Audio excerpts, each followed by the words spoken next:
Thank you all for coming. I'm Mike Gillette. I am a consultant working with Simsbury Board of Selectmen to find a candidate for the next town manager. I'm with GovHR. We're a national firm. I'm the legal representatives I work in the States. I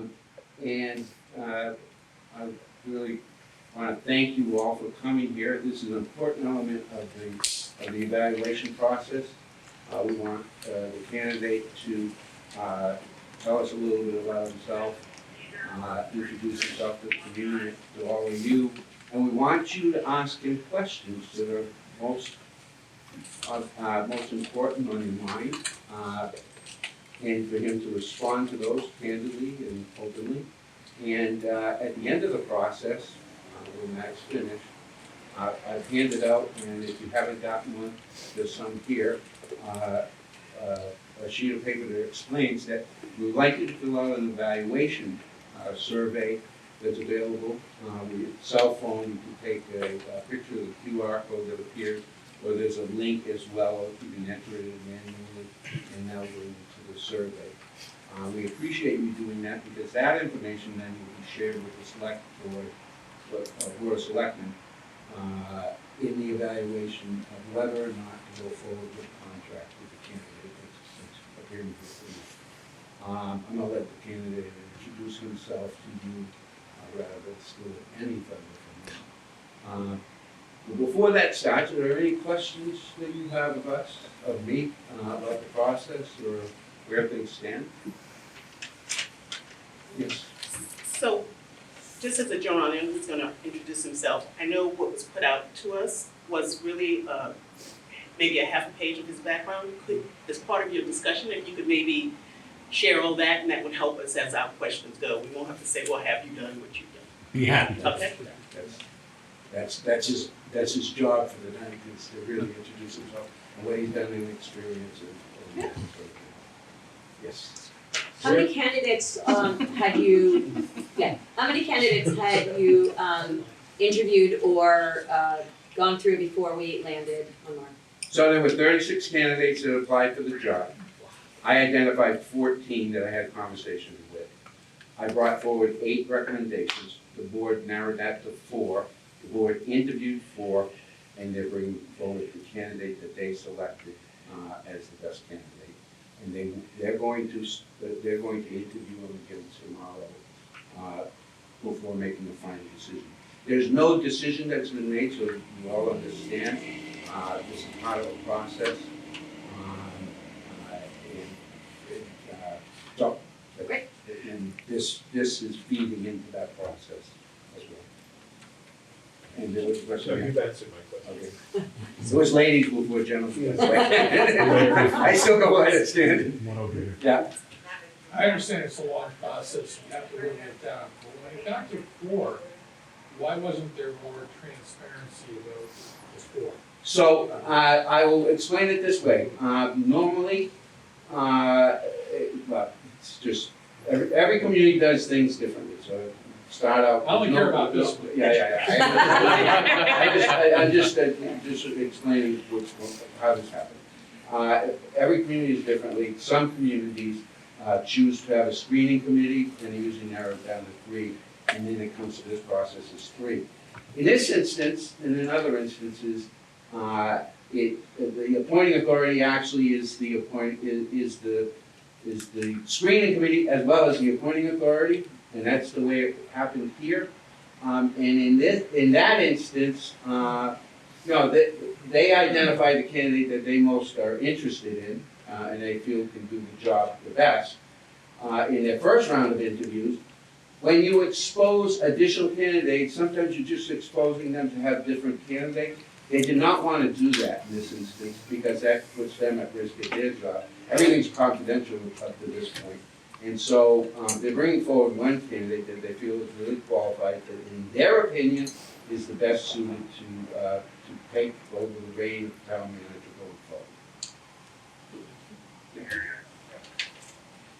So if I walked up to 10 people who've known you for 5 years professionally and personally, would they say you're a good guy? You talking to him or to me? Both of you. Not gonna get? Both of Okay, you. for me, No, I'm not. yeah, You'll charge us for it. yeah. But no, I'd like to just finish the questions of me and then turn it over to him, if you don't mind. Was there a question of me? No, the person about behind you. I guess my question is, you talk about a board that did this, what did that consist of? Who Board of were Selectmen. those? I'm Those sorry? Board of Selectmen, the first So selectmen. there was no general public, no business, no No, property at that owners? point, it's all confidential. We promise confidentiality, otherwise we would not get any applicants. I can tell you that, I spent 36 years. But couldn't that be done involving the public and business and property owners and still remain confidential? No, once you open it up like that, you can't tell who leaked the name. I'll tell you, I had an experience myself when I was in the profession. I was in the profession, as I said, as a town administrator for 32 years. I applied for a job, and 2 days later, I met with my board of selectmen, and the chairman looked at me and said, "Hey, Mike, I understand you just applied in Concord." I go, "Huh? How do you know that?" He said, "Well, a guy in my law firm, is on the board of selectmen in Concord." I mean, if you're in the profession, it's gonna be confidentiality is going to be broken at some point, but you gotta remain confidential just to get people. No, I understand that part, but I still think it could have involved the public and it could have been kept confidential as well. Yeah. And the select people are people too, they talk, so. Yeah, the smaller the group, the better off you are. I think what you're just kind of hearing is that we're feeling like it's been narrowed down to one person. And I think through the Board of Selectmen process, I think, and we've seen what's happened in other neighboring towns, we're not looking for it to be a group of like 6 to 8. We're like looking to at least be more than one person that we would, get to ask some questions of. And that has been done in other towns, and understand the confidentiality that you're raising. But right now, I think for us, it's, and nothing against this gentleman, but it's him. And then if they have to, they would have to go back out anyway. Yes, but let me add one point to what I've already explained. If it isn't him, they are going out. They're not, I think a nice way of putting it, and I know the press is here to not say this, a nice way to put it is, they did not feel any other candidate was up to what the standard was that they wanted for that position. So it is him or we're going out again. You didn't Just answer so you my understand, that's question. where we are. Excuse me, you Yeah. never answered my question. What's that? Do people consider you a good guy? I'll answer it when it's my turn. I'm letting Mike finish. I asked a question Yeah, Oh, him? earlier. what? I asked him a Go question. ahead. Yes, every single one of them would tell you you should hire him. Every single one of them. Without any doubt at all. I'll vouch for it. That's an honest answer. That's a good answer. Okay. My question, I guess, is in the same vein as what you were just addressing, not you, Mark, but, I'm sorry, I don't remember the word. Mike. Mike. And that is, when you say they would go out again, are you saying that if the Board of Selectmen did not choose Mark, and I suspect it will happen, I just have very agreeable conversations with him, but would they go out again to the whole field, or would they go out again to the 4? How would that be? No, I want to be clear about that. They would go out, and GovHR has a guarantee that we provide to all of our clients that if we do not fill the position in your first round, we will go out at your choosing to a new process. So at our expense, other than the expenses of, advertising and things like that, we will provide all the consulting services free of charge for a second round. That's where we're at. We're either making this appointment or I'm going out and advertising the position. Okay, thank you very much. Yep. Can you start at the beginning of the process as basically a headhunter? Where do you find, the town comes to you, give us the process Okay. on how you go about selecting your people and how, from the beginning, from when the town comes to you and say, please help. Sure. So, what happens in the beginning, the first big piece that I have to do is I have to prepare a position announcement, and I have to prepare a brochure to advertise the position, to sell the position, to inform the candidate, potential candidates of what they would be applying for in a way of a position, its challenges, its opportunities, and that sort of thing. That's what the brochure does. Then I have, and in doing that, I interview the select board individually, I interview the town staff as a group, and I held a community forum where the community came out and gave me their input. I then prepared the documents, I advertised the position, or my company advertised the position for 2 months. We did the other things I'm leaving out of things like, we do a full background check, we check social media, we check the press.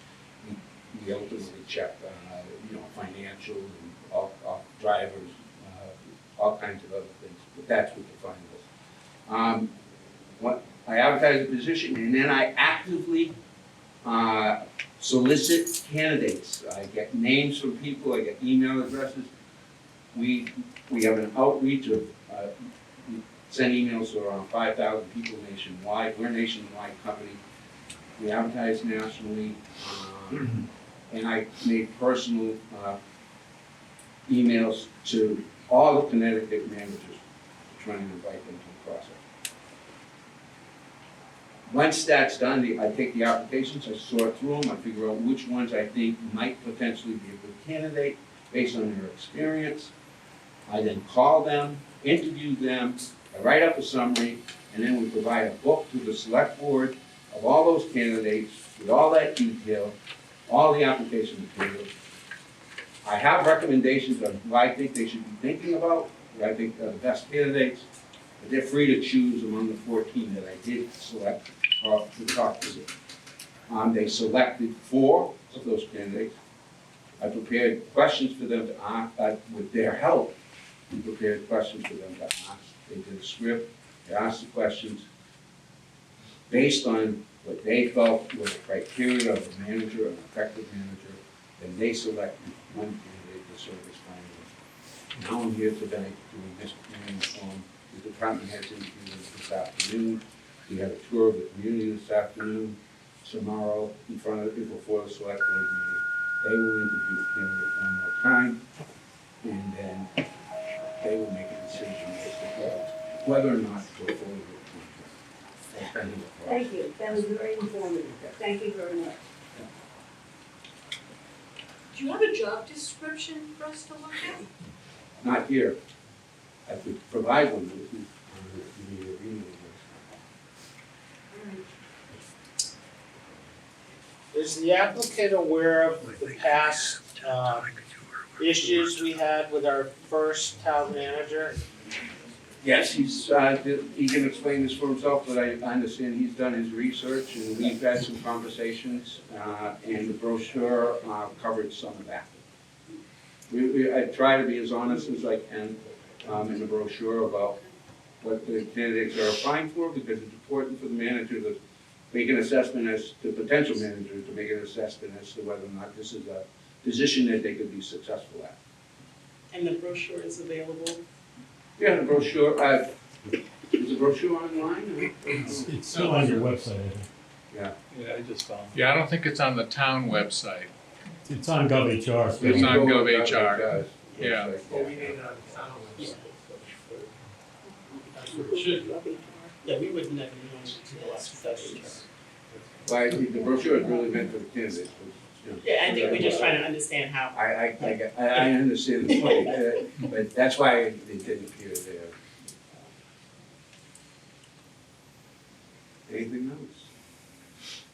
So just one last quick thing, because I do want to hear more from Mark. Yeah. If this may answer some questions, if the board had thought that there was 2 candidates that were worthy to come there, would we be meeting 2, or was it only going to be down to 1? No, I think, Okay. I believe that they would have sent you as many as they thought. They just did not feel that the other candidates were ready for this position. Thank you. Can I ask, are there any candidates that are up for the Board of Selectmen? Because there is a change in the election. He's taking donations right now. Just look at the garbage can. I'm very pleased you showed up, because I think, this could potentially be a person that will be working with you going forward, yes? I think it's important when people say, why didn't you have representatives of the general public? That's who our selectmen are. They're our representatives for us. So I can't imagine that involving more citizens would be more representative than using our Board of Selectmen. And I will remind you, there were two pieces which involved the citizenry of the community, the entire citizen. There was a community forum that was held in the beginning. There was a community, there was this event that's being held now.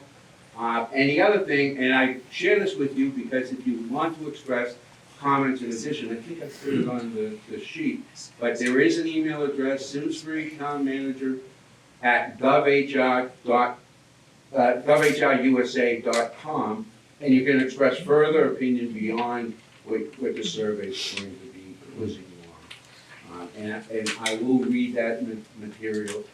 It's all confidential, by the way.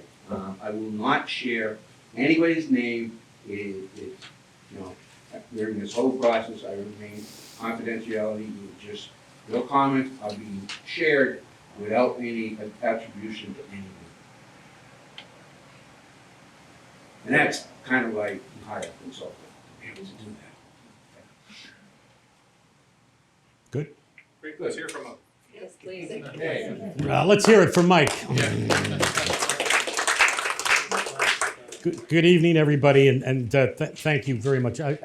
Just a couple of remarks, then I'm going to introduce myself and try to give you as much on my background as I can, and then we're going to have time for questions and answers. And I don't have a bedtime, so if we go over and you want to stay and chat longer, I'm happy to do that. I'll talk as quickly as I can, but if you want me to slow down, will do that too.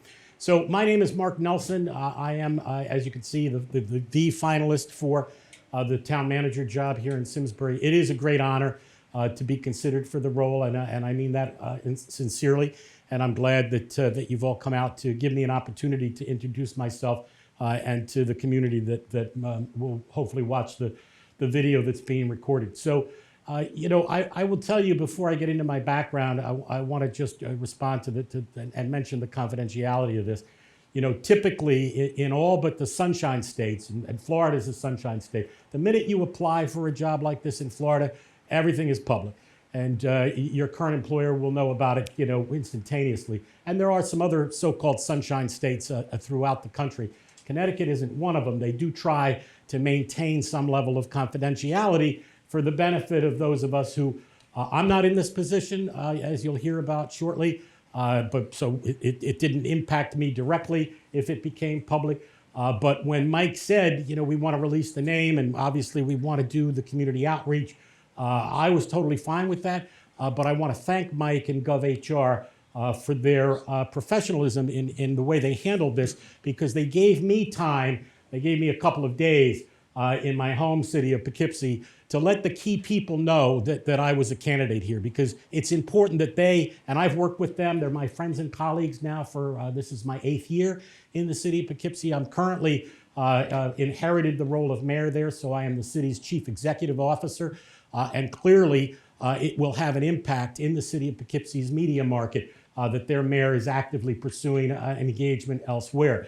And so it was necessary for me to call people like, my old friend and mentor, former Mayor Rollison, who is now, he resigned to become a state senator in New York. I was city administrator for Mayor Rollison and held the role of city administrator in Poughkeepsie for 7 years. And then when Rob resigned to become a state senator under our charter, and we have a strong mayor form of government with 9 council members, all 9 are up for election in November, so we're facing an election in the city of Poughkeepsie as well. it was important for me to call some key stakeholders and let them know so that they're not blindsided when this hits the media market there. The reason I wanted to start with this is so that you can all be assured that I am totally committed to the job search that I've embarked on here, and that I and my family want to be your town manager and come to Simsbury, and that we risk, frankly, that negativity in our hometown and the questions that will be asked, particularly if we didn't get the job, well, you're looking. I know recently I was reading in the Hartford Courant that the Bloomfield town manager was caught looking for I say caught, it's a funny word really, caught looking for several jobs while he continued to serve, he or she continued to serve in Bloomfield. Obviously, it sends a message to your home community that either you're not happy or you want to move on or whatever. So I just want to kind of clear that up for Mike at the outset. So thank you for that opportunity. I'm Mark Nelson. I think, for those of you that want to see my full resume, and I appreciate that question, I'm happy to share it. I have a bachelor's degree in political science and economics from the University of Albany. It's a state university. I came to Albany by way of London. I grew up in London, England. I was educated in the British grammar school system and lived in the UK from 1971 until 1978 when I came back to New York to go to college. My parents were divorced when I was 3. My dad lived in New York City, and my mother remarried a Brit who became my stepfather, and that's why I moved to London. So when I was 18, I wanted to come back to the States, and my dad was a resident in New York, and so I qualified for in-state tuition, and I ended up at a state school in Albany. Not much to tell, but I got my bachelor's degree there. Later, much later, I like to say I'm a lifelong learner. I pursued my master's in public administration, and I got that degree from a really good school, Marist College. I know some of you know it, and I think a couple have kids there, I've heard in my travels. So it's a wonderful school on the banks of the Hudson River. And I guess back in 18 or 19, I got my master's in public administration with a concentration in ethical leadership, which I think is very important as well. There were other choices, and it was important to me to focus on ethics because of what I saw as a declining arena, if you will, in public service over the years, and frankly, fewer people wanting to get into the field. So I'm very proud of the academic side. As I think you saw in the summary, I spent 8 years in Hartford as Hartford's tax collector.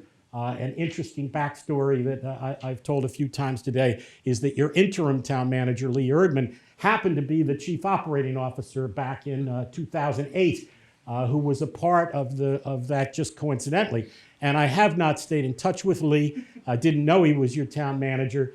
And so the history here is interesting because if I am the successful candidate, Mr. Erdman will have succeeded in bringing me back to Connecticut twice because I was working in New Jersey and for former Governor Florio and living in New York at a long commute, the long story, when the team at Hartford brought me in. A little bit on that, I think it's worth noting that not just a tax collector in the state of Connecticut, but a tax collector in one of the 4 big cities.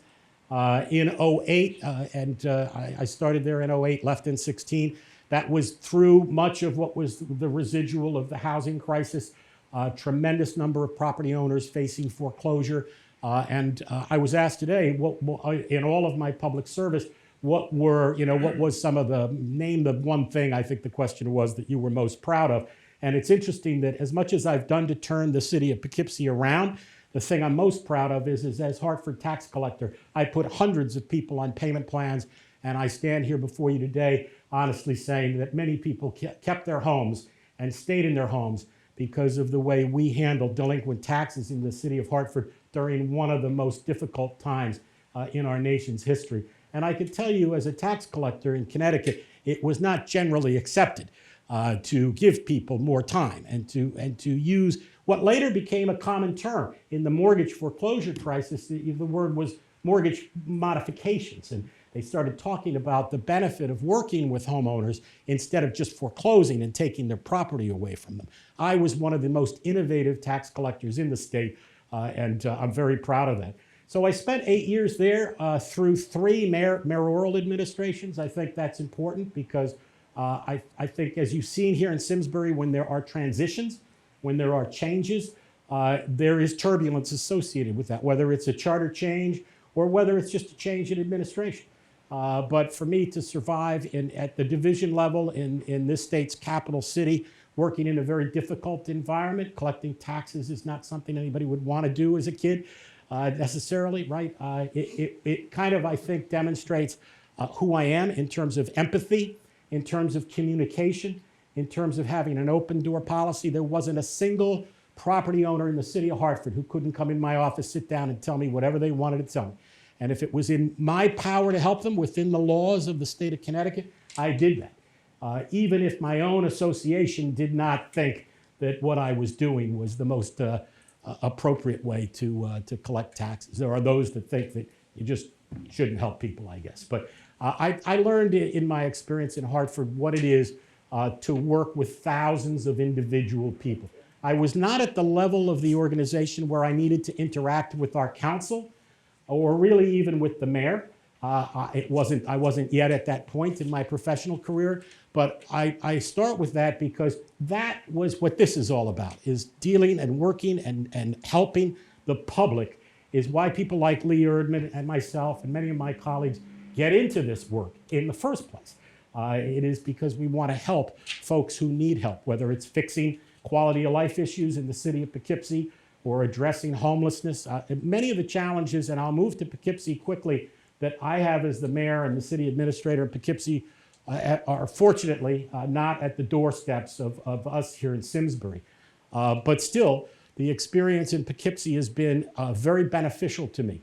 I started there in 2016 as the finance commissioner, so I went up from tax collector to finance commissioner. I successfully navigated the change in states, a whole new series of state laws, moving back to the state of New York. I was finance commissioner there from 2016 to 2017 when then Republican Mayor Rob Rollison promoted me to city administrator, where I went on to serve for, I'm still in the role of city administrator, until he resigned to take his Senate seat in January of 23.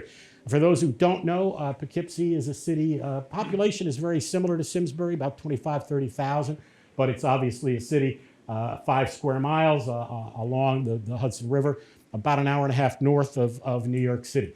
It is a small city with big city problems.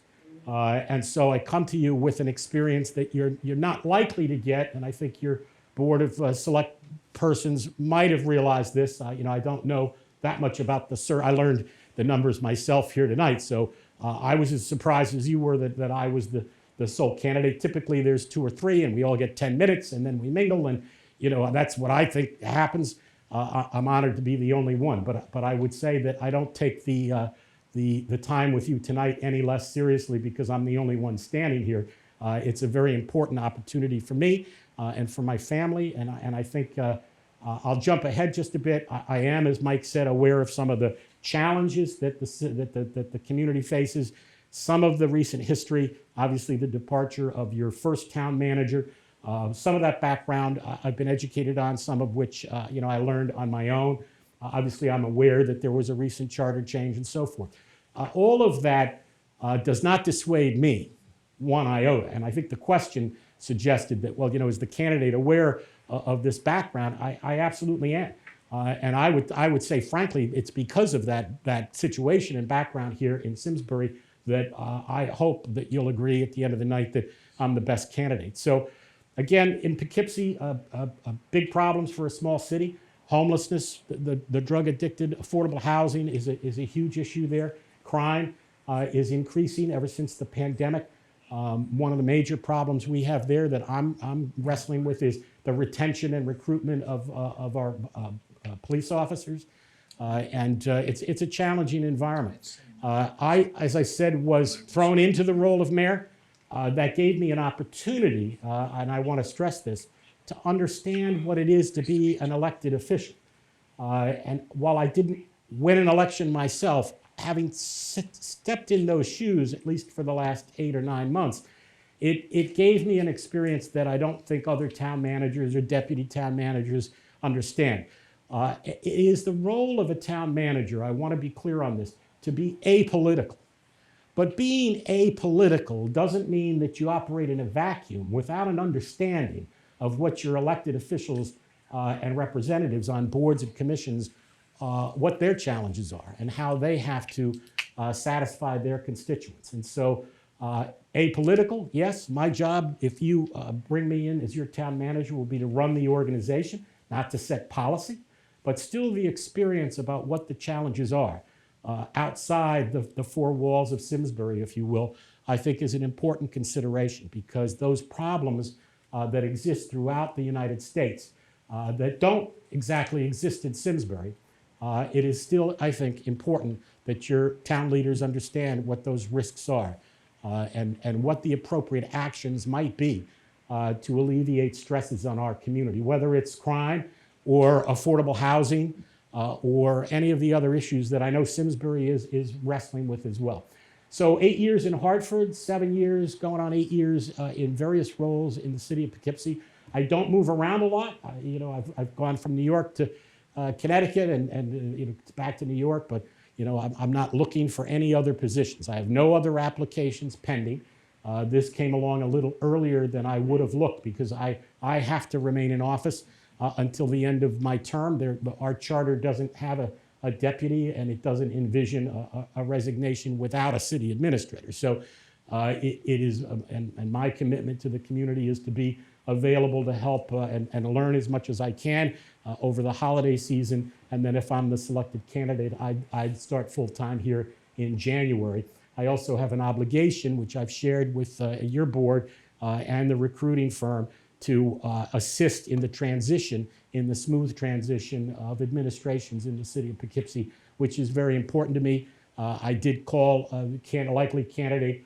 We have a general election the same day you do, and I've had those conversations to assure them that my commitment to the city of Poughkeepsie will continue through the end of my term. So I want to focus over the next few months, if selected, on working with the community stakeholders and your electeds to get up to speed, even though I'm not in the building full time yet, so that if I'm selected and I start in January, I don't have a steep learning curve at that point, and I'm committed to spending as much time in the community as I can within the confines of my remaining obligations to the city of Poughkeepsie. So I just want to give you some background that is not on my resume, and then open it up to questions. Am I okay on time, Mike?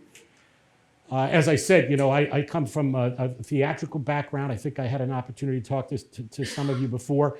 We got to this point. My mother was an actress, and my father was a lighting designer of Broadway shows and modern dance. I grew up in the theater, traveled the world. But my father was really an incredible man. And he, in every contract that he signed, whether it was with Merce Cunningham or Twyla Tharp or Stevenson, it didn't matter what he did, he always had a provision in his contract that they were going to pay for me to travel as well. And so growing up as a young man and a kid, I was able to travel around the world and see things that others don't get to see. I'm privileged to have grown up in England, and it kind of adds a little bit of sense as to who I am. I'm very grateful for everything I received in life. I'm an only child, so no brothers and sisters. My father's now deceased. My mom, 87, is, if we get the job, will be coming to live with us here in Simsbury. And she is rooting for us too, because she's in assisted living right now and she wants to come home. So she said I could tell you that. She's a wonderful woman, and she wants me to get this job. So I don't want to use up. I don't want to use up all my time. I will just say, I met the department heads today at the town. A tremendous group of staff at the town. I was really impressed with the professionalism, and frankly, you could tell a lot by the questions that you get. And you all know this in your roles and in your experiences. The questions will reveal a lot. And they were very revealing questions. And I want to share with you, as hopefully your next town manager, that town staff are concerned. I don't think I'm speaking out of school. I think town staff, I could read between the lines, read the room. They see it as a transition time, not just because of the upcoming election and the turnover in electeds, but but also because, you're going to get a new town manager, whether it's me or whether they go out again and get someone else. So, I will say I have 380 employees reporting through 10 department heads to me in the city of Poughkeepsie, 4 unions, maybe 5, I lose track. I have a very good relationship with staff. I value staff very highly, and I listen as carefully as I can. And I wanted to take an opportunity tonight to share with the public right out of the gate their concern that they want to continue to do the fine work that they feel they've been doing. I have every reason to believe they've been doing a fantastic job. At Mike's urging, just a couple days ago, he texted me and he said, the more junior staff below the department heads they want to meet you too. And how would you feel about meeting the entire staff? And I said, that would be great. I would love to do that. And so after I met today with the department heads, I met with a good number of the staff in the town of Simsbury. And what an incredible group of people. If I'm selected to be the town manager, I'm going to be thrilled to be working with them. We had a wonderful back and forth. It wasn't as formal as this, so we got to sort of, take the suit jacket off and talk about some of the issues. And I asked them, what are the issues you worry about? And they told me their willingness to have that discussion is a good sign. And their questions were thoughtful. You've got a tremendous workforce here, and I hope I get the opportunity to work with them. They certainly deserve to have a full-time permanent town manager. We can't get Lee to stay forever, as much as he would get my vote. So I'm going to stop there, and if I think of something later, maybe I'll just go off on a tangent. But Mike, can I just take questions? Is that okay? First up, yes, sir. What prompted you to make an occupational change? Mark, can you repeat the questions? Yeah, sure. So the question is, what prompted me to make an occupational change? I've been in public service since 2008 when I started in the public sector. Prior to that, I'd been at Bear Stearns, as I said. I've been in public service since 2008. I wouldn't say I'm really making a change at all. I think that you advance in your career up through various positions. I haven't changed employers every year or two like some people do. I have 2 sons. They both live in Boston. And my oldest son is a lawyer, works for a hedge fund. He says, Dad, you got to change jobs every few years. This is the new world, and people don't stay at the same employer for years and years. I said, that's your world, not my world. I find a place where I'm happy to serve, and I serve until I think it's time to go. If the question is, what made you decide to leave Poughkeepsie, which is, I think, where you're going with this, I would just say that, as was my situation when I left Hartford, you get a sense that it's time to go. And with all the respect to my friends and colleagues there, it's time to go. Next question. Yes, ma'am. I have a question for you. You alluded to it somewhat in your speech, but Google is a wonderful thing, and I got a news article from the Mid-Hudson News. Uh-oh. Okay? And they were talking about the fact that you were appointed to the position, which you alluded to, of mayor of the city of Poughkeepsie, because this person went and became a senator. And you had that position for a long period of time. The question was that you, in this article, it says that you ran for the position of mayor, and you were not elected. You went through a primary, Right. which is unusual if you've been in the position as an incumbent, and that you didn't win the election as for the mayor position. Can you give some background as to this? This is just verbiage, but could you give some background as to what was going on at that particular time and why the people who were the powers to be did not consider you to be the prime candidate? Yeah, it's a great question, and I was asked to repeat it, and I'll paraphrase. When you were promoted to mayor by the resignation of now Senator Rollison, what made you decide to run, and why weren't you elected? I guess is pretty much the question. So, yes, I was the incumbent, but I wasn't the elected incumbent. And there is a big difference. I inherited the role. I was not, I would say, universally welcomed as the mayor because, quite frankly, I'm not a politician. I was the city administrator. In that form of government, a city administrator and a strong mayor, one of the duties of the city administrator, unlike Simsbury, is to act as a buffer between the mayor and the council. And you're really acting not only as the city administrator, but also as the chief of staff to the mayor.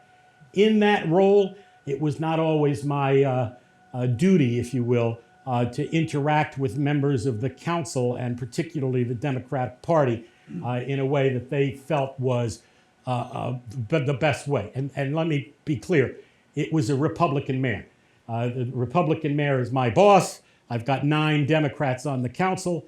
My duty and my job is to my mayor, not to the 9 Democratic council people. And so I was not a favored, I would not say, and I certainly wasn't the nominee of the Democratic Party. What the Democratic Party said was, we're not going to nominate anybody. We understand this is a unique situation. We'll let the voters decide. And in a 3-way election, I lost. I was asked to run, and I was encouraged to run. I'm glad I ran. It was a great experience because I think any experience is a good experience. Even a losing experience is a good experience.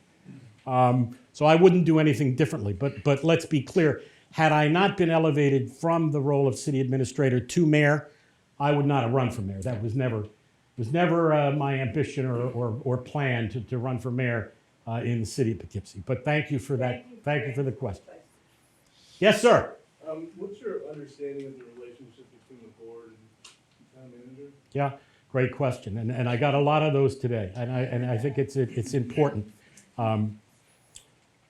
Different form of government, right? So there's a transition question moving from strong mayor, city administrator to board town manager. As I said before, the town manager's role is to run the organization and to provide support to boards and commissions and to obviously your select men and women. The town manager is not a policymaker. The town manager is an implementer of the policy set by your elected leaders. I still think, as I mentioned before, that experience in that arena is helpful. And I think it will be helpful here in my ability to work with the winners of the upcoming election. Mike alluded to this. Sometimes people who are applying for these jobs as town managers or city administrators are somewhat reluctant to get into the process just before a board is changing because there's a great unknown as to what that might mean. I know in the city of Poughkeepsie, when I lost the primary, it was immediately clear that there was going to be a new sheriff in town after 8 years of Rollison and Nelson working together across party lines. And among city employees, I'm sure that there is trepidation about that change. But the question is an important one. As town manager, it's my duty, and I see that job as very different from city administrator. I think it's similar in terms of running an organization. It's similar in terms of budget size, employees, HR. We have I won't say all, but many of the same issues. I mentioned before, affordable housing, things like this. So my experience is very important, and I think it puts me in a good place. But I do understand the role is different. I will just say, and I think to set some minds at ease, the charter change that switched Simsbury to a town manager form of government, was relatively recent. So you've only had one town manager. There are always growing pains in municipalities that have charter changes. Poughkeepsie had one in 15, just the year before I got there. It didn't impact me because I was the finance commissioner, not the city administrator. But I can tell you that up on the 3rd floor where the executive suites were in that charter change, it was a sea change for the city of Poughkeepsie because we went from a part-time mayor that was largely ceremonial to a full-time mayor that was the chief executive. So I think it's an important question because Simsbury's charter change is an important backdrop against which we're talking tonight. And where are we going for the next, X number of years? There's been talk, for example, of, I've learned just today, that, maybe additional charter changes, tweaking, was a word I heard. Maybe everybody's not happy with all of the changes that they were made. I can tell you, I've been in the business for a number of years. I'm not surprised. One of my best friends in Poughkeepsie is the corporation counsel, and her and a couple of others and I have been talking about calling for a charter review commission before I leave office, because in Poughkeepsie, the mayor can call for one and just appoint a charter review commission. I could do it on my as I leave office on the last day, and people are asking me to do that because. And my point is, even in Poughkeepsie, 7-8 years after the charter change, we still have a good number of people that aren't happy and want there to be other changes that can only be made with a charter change. One of them, interestingly enough, is that in Poughkeepsie you have 9 council members in a city that's 5 square miles. By comparison, Clearwater, Florida, 120,000 residents, has 5 council members, and I believe one of them is the mayor. So, some people are saying we need a charter change because we don't need 9 council people. That's what's causing so much of the dysfunction. We want 7, I was telling Lee today, I don't think I'm going to get involved in that on my way out the door, but I just wanted to let you know that, I'm aware that you had the charter change. And I think that and I am still an outsider. I freely admit it, but from my perspective, Simsbury's moving in the right direction. And what your experience, and I would say, is just growing pains, because there have been changes that haven't gone exactly the way people had hoped that they would go. I think is a fair, and I'll learn more if I get in. Yes, in the back. Yes, so first I'd like to say thank you for letting us know that you did talk to not just the department heads, but others. Yeah. That's really, really important. Yeah. And so my question to you is really more about your style. And my first part of it is, who do you identify as the stakeholders? Poughkeepsie has a lot of stakeholders, and I think that there are some commonalities there.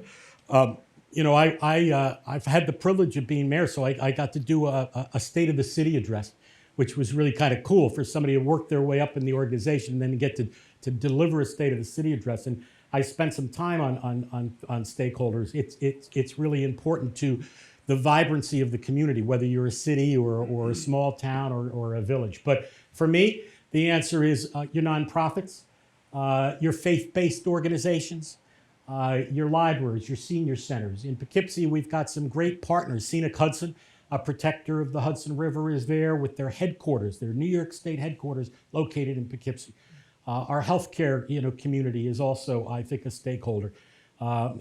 We have and still have a fair amount of blight in the city of Poughkeepsie. One of the ways we've addressed that is by bringing a lot of those stakeholders to the table and using what we call in the trade collective impact strategies to collectively address some of the big challenges that government cannot solve by itself. I'm constrained because I know Simsbury doesn't have a lot of those problems that Hartford has or the city of Poughkeepsie has. But collective impact strategies work no matter where you are. And really what they are about is taking stakeholders, external stakeholders, bringing them to the table inside municipal government, including them in the decision-making process, not just getting their recommendations, but implementing what can be implemented. And when you see stakeholders come to a State of the City address and give you a round of applause, it's not because they like what you're saying, it's because they like that you're listening.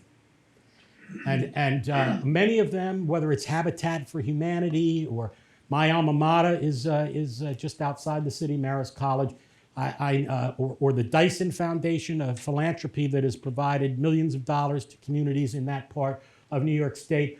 They, to the gentleman's question, I think will be very disappointed to see me leave the city of Poughkeepsie, and so I'm proud of that. And I ask that only because of, like you said, we don't have the same challenges Right. as Hartford or Poughkeepsie. However, you have folks here in this room that I would consider to be part of your stakeholders as well, because we're on commissions, right? But in addition, you have the businesses around. And with some of the things that are on the table for Simsbury, it's, the communication, the relationship that you would have is important. Yeah. And it's important for us to understand internal as versus external, your style of communication. And I'll just close by saying, I think I think it's really important that it be open. Yep. And that you be willing to be out. Not usurping the role of the first selectman or the selectman Right. persons, but it's important that we see you. Yep. And that there be an open door policy. Not that we're gonna be all standing there all the time, but there needs to be some kind of level of approachability. Well, and thank you for the question, because it allows me to elaborate just a bit. It's on the one hand, as one question alluded to, the ability to make the transition from mayor to town manager is obviously a very good question. But to your point, having been the mayor, you know that I'm going to be out in the community, that I am a communicator, and that I want to hear from everyone in the community. It is true that everybody here in their own way is a stakeholder. And so I am a little bit corrected there, and thank you for that reminder.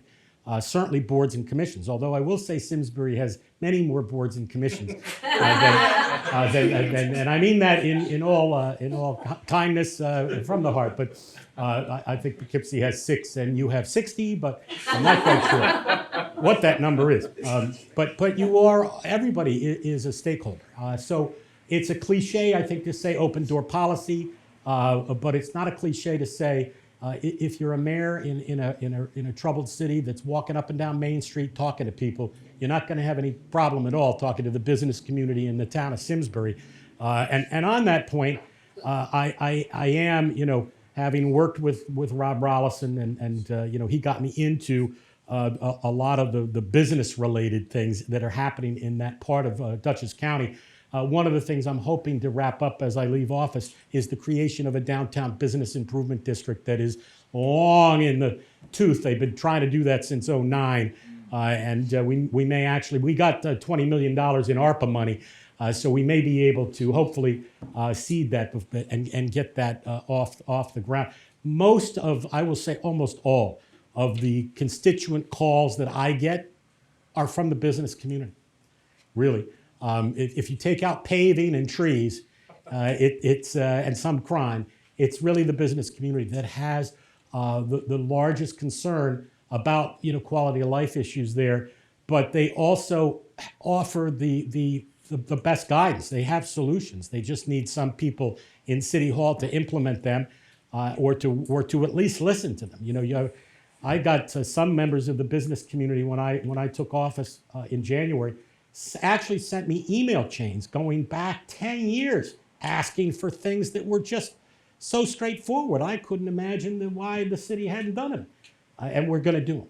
So if there's things like that seem to have been stalled, I think my comment to the local media was, in Poughkeepsie, I was just able to move things along that seemed to be stalled for a long time.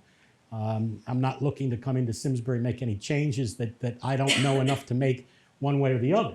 But I am a good listener, and I like to think that I will serve you well if I'm the person that is chosen. The cameraman gets to have one question. So Mark, what is your interest in periodically, say once a quarter, appearing with SEM and being interviewed? I'd love to do it. When I was running, yes, I lost, but the good news is I spent a lot of time with community media. I learned about podcasts and at our local colleges and so forth. And there's really, and I need to do, I think, more to stay in the game in terms of the new media and things that you can use to reach out to the community. So I would love to sit down with you as often as you like. I think it would be, and it's easier to do that than it is to knock on 1,000 doors every weekend. So what do you think, Jerry? Yeah, Jerry, what do you think? 32 years I interviewed the first selectman, and when we went to the new form of government, there was a concern on the part of the town manager that may pose political affiliations that she had no interest in being in. And the first selectman, whose position now, I mean, they used to be the mayor, now they're not that. And I think in the past year, there's been some concern of where that border is and who has what responsibility. And in fact, I would certainly consider starting the show again. But would it be? What have I done? What would it be with you or the first selectman or both? Right, it's a great question. In an ideal world, it would be both, I think, and I would encourage our first select person to join me on a regular basis. I think that it's important that a town manager is in lockstep with policy, and the policy is coming from the elected officials. So I served Mayor Rollison very well in that capacity. It was my role to as his chief of staff to not give my opinion when it differed with his. He's the elected official. I think it is an interesting question. As your town manager, I'm going to be accessible, and I will make that clear to any elected. But I'm also tactful enough and intelligent enough to know that I'm not looking to get involved in a controversy that is not. I think the popularity of the show was then to the fine position of the first selectman. Right. When people would, prior to the next show, ask me questions, then those would be relayed to Yeah. the first select person. And that was like, the buck stops here. Well, now, where does the buck stop? It's a bit of a blurry line because as town manager, I would imagine, and being a full-time role and being out in the community and wanting to interact with folks, that maybe one of the greatest risks is that I'm perceived as being out there, too much. I don't know, not having had the role. All I can say is that I'm cognizant of the feelings that individuals have when they win elections, and I know what it is to lose one. And the difference is that elected officials set the policy, town managers carry it out, and we implement the policy. But I think the question is a good one, and in an ideal world, I think that and I would recommend that the town manager and the first select sit down and do the show. Right? Yeah. I mean, it gives me a chance to say, well, I'm going to defer to the first selectman on that question. And it gives the first selectman a chance to say, well, I'm going to defer to the town manager on that question. And that was what Rob and I were successfully able to do, even though, as I said, we came from different political parties. But it is a great strength to be able to work with people. And I will tell you, I'll share with you, the selectmen ask questions along these lines. And in my Zoom interview last week, was it, Mike? And very thoughtful questions. Without divulging a lot about those conversations, I think there was a mutual understanding in that back and forth that communication and building trust is really the key. And if you have that, you're going to avoid all these problems that for some reason seem to have existed in the past. And you don't have to find fault with anybody. It's not easy to build consensus. It's not easy to put multiple people in a room and have them be today respectful of each other and know their lines. And I think what Mike and his recruiting firm has done very well, because he's grilled me on this, is can you make that transition and understand your role as a town manager, not having been a town manager? And what I've tried to do is turn that, yes, the answer is yes, but turn it on its head and say, what I offer Simsbury is the experience that in a host of different roles that make me better able to communicate, build trust, build consensus, and work with the community, right? That's the best answer I can give you. I'd love to do the show. Well, we'll practice then, okay? You better get back on your game. Yeah. We have time for 10 more. Just kidding. Yes, ma'am. So I'm thinking about the fact that you've mentioned a number of times when you tried to do something and it didn't work, and at least you've learned something. Can you give us another example of something you really wanted to do in one of your jobs, and it was a good idea, you thought, and you failed, and how did you move forward from that? Repeat. Yeah, Brett. In Poughkeepsie, my first day as city administrator, the old city administrator had departed the building. I didn't have the benefit of a transition. And I was sitting at the desk, I had been in the organization, so I kind of knew what I was doing. And there's a knock at the door, and a design group comes in. Got to see you right away. I said, okay, what's this about? They said, we want to talk to you before you sign that paperwork on your desk. I didn't even know what it was. Well, it was an authorization that we had with the state of New York to blow up and destroy our underground cistern, which was the water supply for the city of Poughkeepsie for over 100 years. It's an underground cistern, about a tenth of the size of the one in Istanbul, but along the same design, if you will. And the state of New York's environmental folks and water authority had funded the city to build 2 brand new above ground water tanks, 5 million gallons each, that now are online and supply the water to the city and the town, about 80,000 people. And under the state order, we were ordered to destroy the cistern. And the design group came in and said, don't do that. That could be converted to a wonderful public space. We want you to see it. Don't sign it, don't sign it.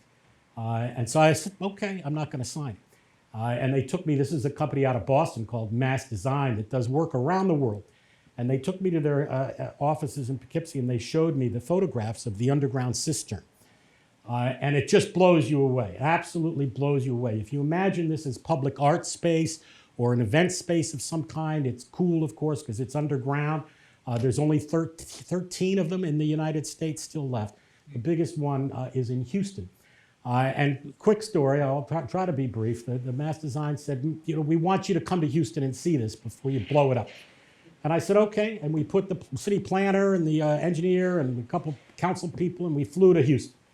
And we took the tour. They closed it. It's called, for those who want to Google it, it's called the Buffalo Bayou. And it's a wonderful event space in downtown Houston.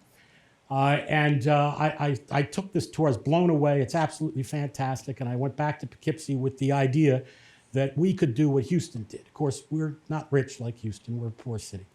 And as I leave office at the end of December, I'm disappointed to say that I was not able, have not yet been able, it's not completely a done deal, to work out the public-private partnerships that would be about $60 million to get that done. For those who have been in the area, there's the state park, the Walkway Over the Hudson, which about 500,000 visitors a year. It's actually in the city of Poughkeepsie. It's the only state park that goes across a major river.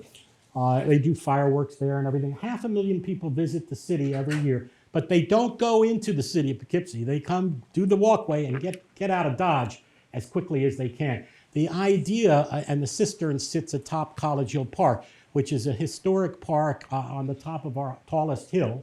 It's underground there, but it's connected to the walkway by the Duchess Rail Trail, very much like your Greenway. And so the idea I had with a few community leaders was to connect the walkway over the Hudson via the Greenway, if you will, to the cistern and make it a destination space in the city of Poughkeepsie. And we're not going to be able to get that done. The pandemic kind of derailed it, but I also feel it was a bit of a personal failure. I'm not good at raising tens of millions of dollars, I guess, is the problem. But if there was one thing I wished I could have gotten done there, I thought when I became mayor I might have more political juice to get some of these things done. But what I found out is that a mayor doesn't have as much power as you might think that the mayor has if everybody doesn't understand or you're not able to communicate the vision. So I am, as I leave office there, I'm disappointed we didn't get that done.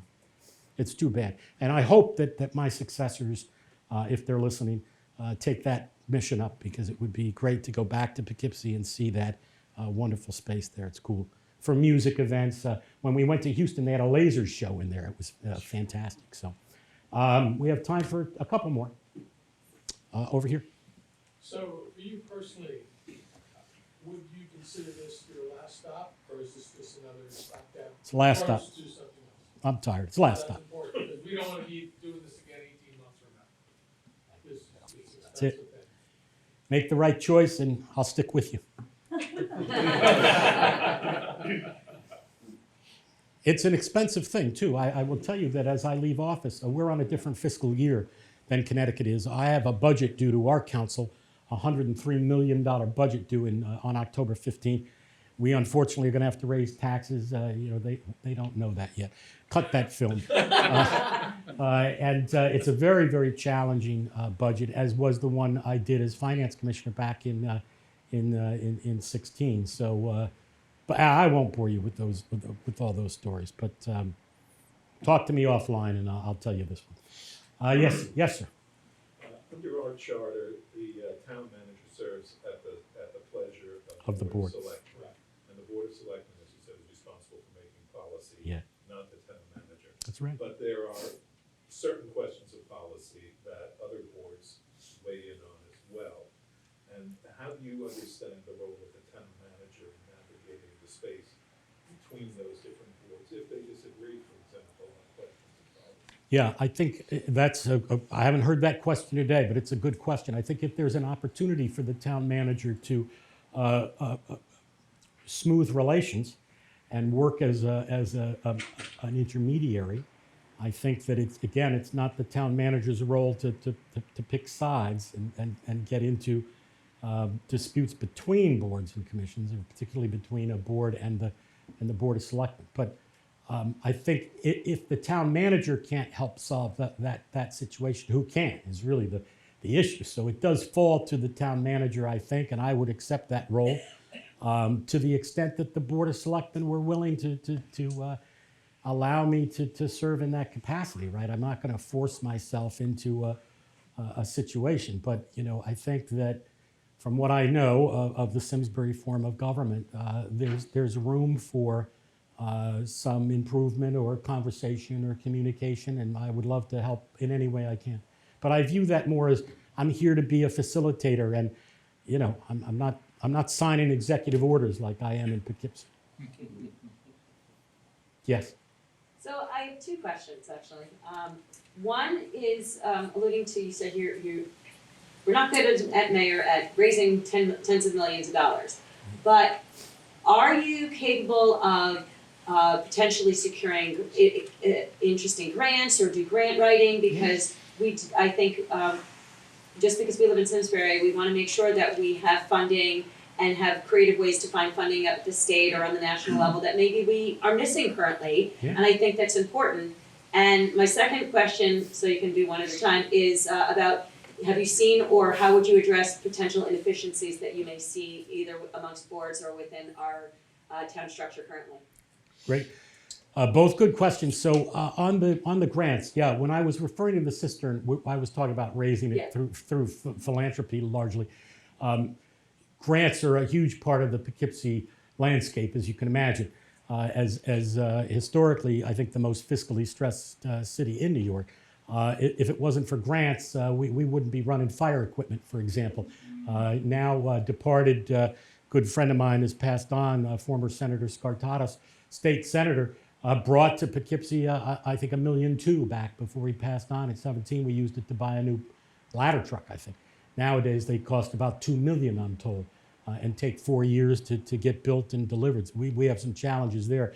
But grants are a huge part of what I know and what I do. I have even been known to write a few myself. We have county government in New York, as I think many of you know. You don't have that here in the state of Connecticut. But so when it comes to intergovernmental relations, I know that the recruiter would tell you that my experience in intergovernmental relations is stronger than any Connecticut candidate because we have county government. In Dutchess County, a population of about 290,000, the county exec started a shared services grant program back in 17, and the city's been awarded money under that grant program every year for shared services, which will lead me to your second question about efficiencies. We didn't write a grant for it, but we got $20 million in money under the American Rescue Plan Act. And so while, it wasn't a grant we applied for, it was a grant we got. And, writing the grant and applying for the grant is just one part of it. The bigger part of it is administering the grant, complying with the grant, and reporting, out on the success and the outcomes of the grant. How was the money used? The city of Poughkeepsie never got $20 million. I mean, that's 3 times what I think our state aid is. So, and we built we've gotten some questions tonight about transparency. I'm very proud we built a very transparent and robust ARPA portal on our website. If you go on our City of Poughkeepsie website, you can navigate to the American Rescue Plan Act, where the community engaged in telling us what they wanted the funds to be used for. And 82% of what they asked for, we delivered on. Whether it was parks, 13 million of the 20 million into parks and pools, that was what the community wanted. $3 million. We tripled our funding to paving streets and sidewalks, which were a disaster in the city for years. The community asked for that, and that's what they got. It's participatory budgeting at its best if you can engage with your community, find out what their needs are, and then just check the boxes. And it makes your role, whether you're a city administrator or a town manager, it makes your role so much easier. I don't have to do that work. You're telling me, you know. Quick story, I have a friend in the room here who probably will ask me a question. I think I told him I'd buy him a beer if he did. But Craig Trujillo, Craig is a resident of Simsbury, longtime resident of Simsbury. And he is the chief senior auditor for the city of Hartford. He was not the chief auditor when I started there. He was just one of the little auditors, a deputy. He'll quick to tell you he's a deputy. But anyway, I was a new tax collector, and his department was just concluding an audit, a pretty serious and significant audit, because, you know, there were some problems in Hartford too. His report, which was, you know, kind of scathing, it didn't impact me, I was the new guy. But for the next 3 years, we used that audit report to solve all those problems. I didn't have to recreate the wheel. I just went through that audit report. That's how we became such good friends, because I'm probably the only one of the department heads that he audited that really welcomed the audit and said, yeah, tell me. And we just went through. By the time I left 8 years later, I think we'd addressed all but 2 or 3 of the issues that the auditors found. My goal was to make sure they couldn't come back. What I later learned was when an auditor can't find anything wrong, they'll write you up for policies and procedures. You don't have enough policies. And he did that every year for the next 4 or 5 years. Policies and procedures. I'm like, when do you have time to write policies and procedures? But Mark. Yeah. Go ahead. Mark answered that, policies and procedures, and he put a binder together like that. Yeah. Of everything that goes on in the tax department. I don't know if anybody looks at it, but I put And all it. the coordination with the town assessor. You know, they work hand in hand. If Mark becomes town manager and I retire from the city of Hartford, I will do pro bono work looking for efficiencies as an internal auditor for the city. He knows where the, Craig knows where they are. There's only 2 cities in the state that has internal audit departments, Hartford and Waterbury. Everybody else relies on their externals, but they do the CAFR and all that. They're not looking at what we do internally and really getting into it. You know, it's been 17 years with the city. So the other question was about efficiencies very quickly. When I got to Poughkeepsie, Mayor Rollison was fighting a political fight to integrate the city bus system with the county bus system. City buses were losing about $4 million a year, and buses, we had 5 buses. I don't know how they lose that much, but it was a disaster. The city was bleeding money. I think, you know, our bus drivers were very nice people, let's put it that way. So the revenue was pretty much non-existent from the bus system. But there was a lot of political angst about that, but the financial status of the city compelled a merger and an integration, despite the pushback politically and from the community. And I will say, you know, I stood by him as he spent the political capital to get that done. We got it done, and as a result, we got a grant from New York State for $2 million. We got an award from the New York Conference of Mayors for the most efficiency, the best efficiency in government in New York in 2019. And today, the Dutchess County bus system is hands down better than the city's ever was, and there isn't a single complaint. But yet, at our council meetings for literally 2 years, you had 50 people using 3 minutes a time, you know, and they all get 3 minutes. I don't know what they get here, but 3 minutes. Imagine that for 2 years as city administrator, you know, sitting there, you know, save the buses, pickets, and the whole bit. Every one of them will tell you that we got a better bus system out of it. And it was really instrumental in helping turn the city's finances around. So I think in terms of Simsbury, are we going to find big, low-hanging fruit in terms of efficiencies? I'd rather doubt it.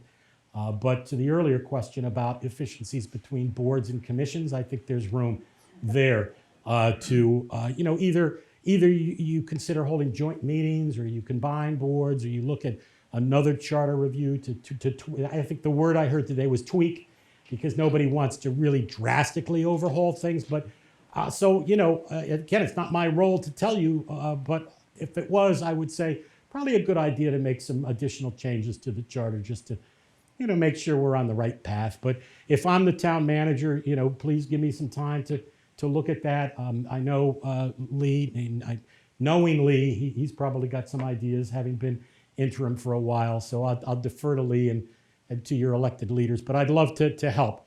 And I have some experience in dealing with charter change aftermaths and helping clean them up. And as I said, people in Poughkeepsie are looking to do the same thing. And one of the things they want to change in the charter is we don't want the city administrator to become the mayor if the mayor resigns. I'm not sure how I feel about that, actually, but it's all in good humor. Any other? Mark, Craig? you didn't mention that you were on the charter commission change in Hartford. Yeah, well, I didn't. Nobody really listened to me, but yes, I did some work on charter changes, and so I kind of enjoy it. I think in when I retire, if I was ever called back to serve, that would be something I'd be interested in doing in my twilight years. It's a lot of work, by the way, to serve on a charter review commission. Anybody here have any experience with that? There are a lot of meetings and a lot of opinions, and people learn very quickly that the charter holds the keys to everything. And so, when you do it, you want to get it right. So you don't do it you don't want to do it every 5 years. It's not like a reval. Didn't Simsbury, I think you just did a reval, didn't you? Oh, yeah. You just did a reval. So the good news is you don't have another reval for 4 more years. So I want to thank everybody again for coming. I know we went just a little bit over. I'm going to stick around if anybody's got any questions that I missed. And please fill out what is it called? A QR? QR code. Yeah, just say I'm the best and leave it at that. But I appreciate your time. Thanks very much for coming, everybody.